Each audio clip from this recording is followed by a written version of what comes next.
Hello again. Thanks for joining me. You are tuned to AirJobBoss TV. If you like this video, then please press like below. If you find that someone else could benefit from this video, please share it. And by all means, if you want more of my content, please subscribe. If you find anything that you disagree with or agree with, you can put it down in the comments section. I read every one and I appreciate your comments. Okay, today is a continuation of our pilot interview question and answer series. And this question is, how do you stay safe on the job? Okay, or they could say, tell me 5 ways, tell me 10 ways, tell me 3 ways, tell me some ways, tell me some methods you use to stay safe on the job. Now,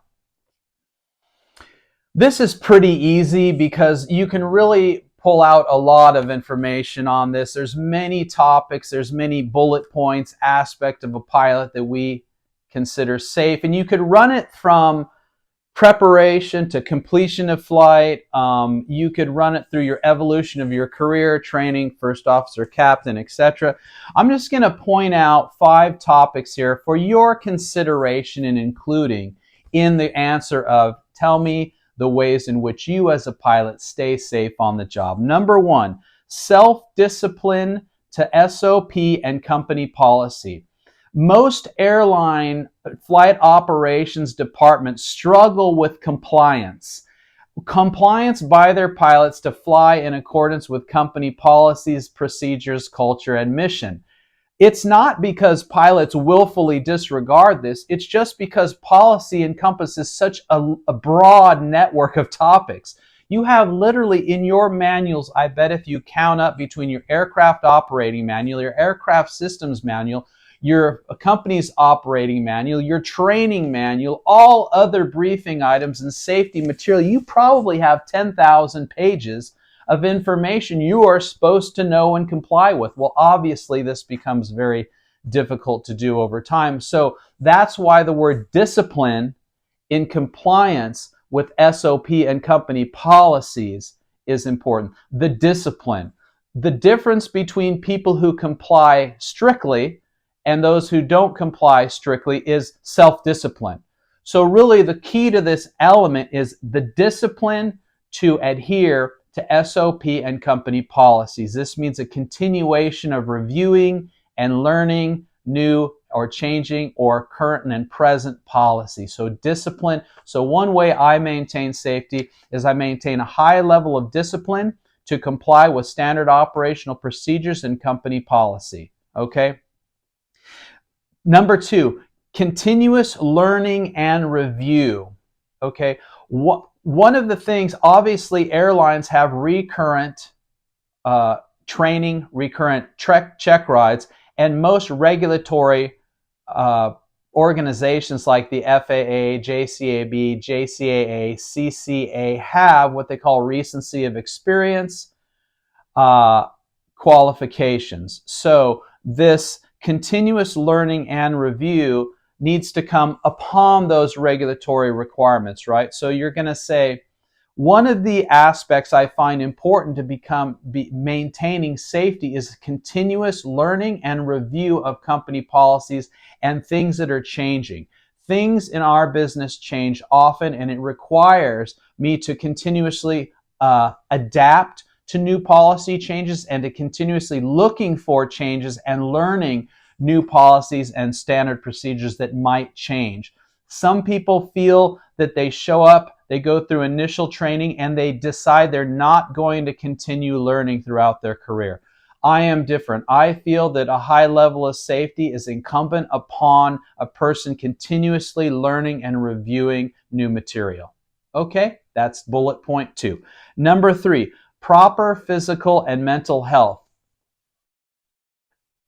If you were to sit in an airport, and especially within the United States, and watch the flight crews pass by, you will see a very wide range of ages and levels of health, well, whether it be voluntary or involuntary.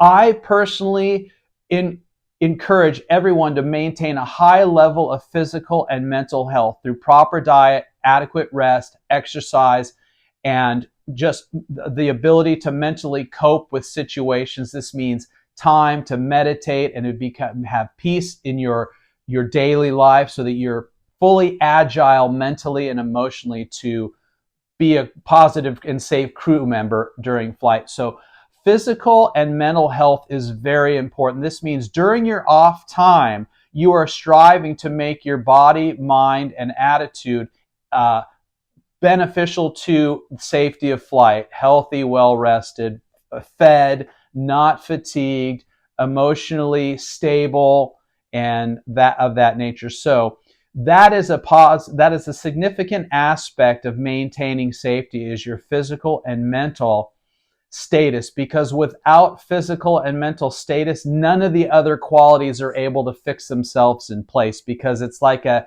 broken vessel or a broken vase. It can't hold any water. Yeah, a broken pot, if you will, or cup cannot hold water. So you need to make sure that the structure is sound, and that is your physical and mental well-being. All right, number 4, strict attention to care at critical phases. You're going to state to your interviewer, to the question, what are the ways in which you stay safe as a pilot? You're going to tell them strict attention during critical phases. The most critical phases of flight are the first 5 minutes of flight from takeoff to the last 3 minutes of flight during approach. These are the times when I am at the optimum 110% giving my effort to focus on the safety of flight.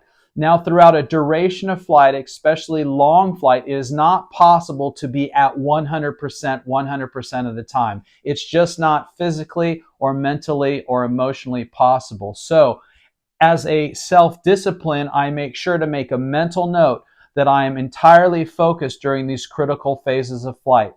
Now, dropping down from 100% to about 90% is anything below 10,000 feet or any time the aircraft is in danger. For example, high traffic, high terrain, high altitude airports, emergency situations, or times when I'm dealing with unusual situations, I shift gears into a higher state of readiness and alertness and care during these things. I find that it's important to make that mental shift and be aware that there are critical times that you need to be absolutely paying attention at the highest level of safety possible, and knowing that you can only do this for a short duration of times. These times have to be selected carefully. So that is one way I keep safe during flight.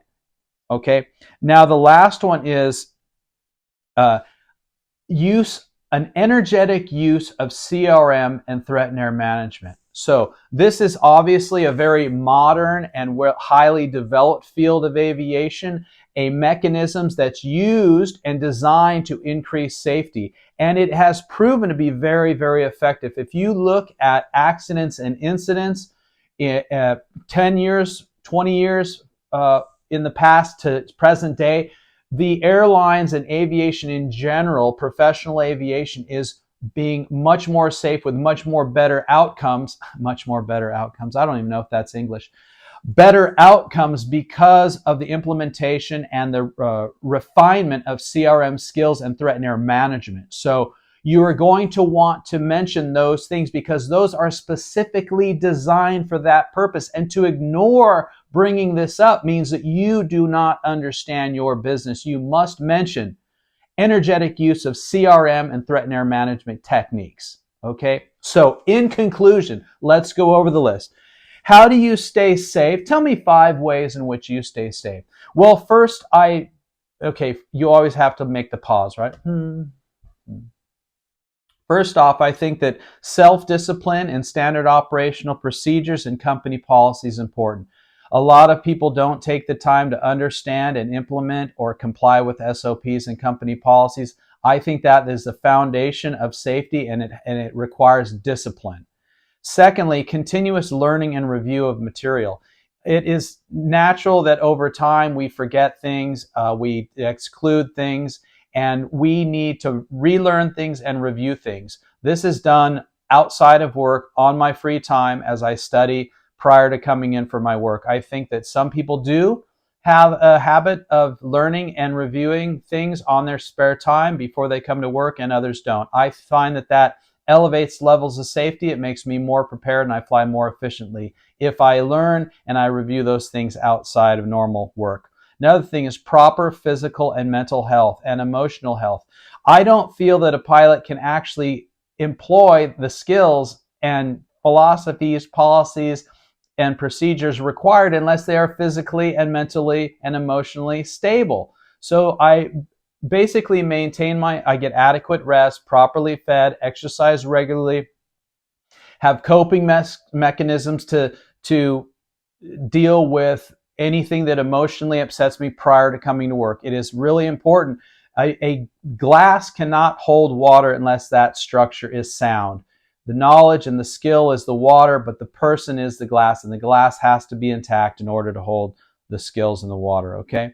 Strict attention and care during critical phase. It's really important that pilots understand what times and what events are occurring that require 100% attention. And this is any time below 10,000 feet, particularly the first 5 minutes between takeoff and climb, and the last 3 minutes between approach and landing, anytime in mountainous terrain, high traffic areas, high altitude areas. Whenever there is a critical situation, I feel it's important. If a pilot wants to elevate their safety, they have to mentally shift gears and focus and use high levels of self-discipline at these times. Finally, I will say this.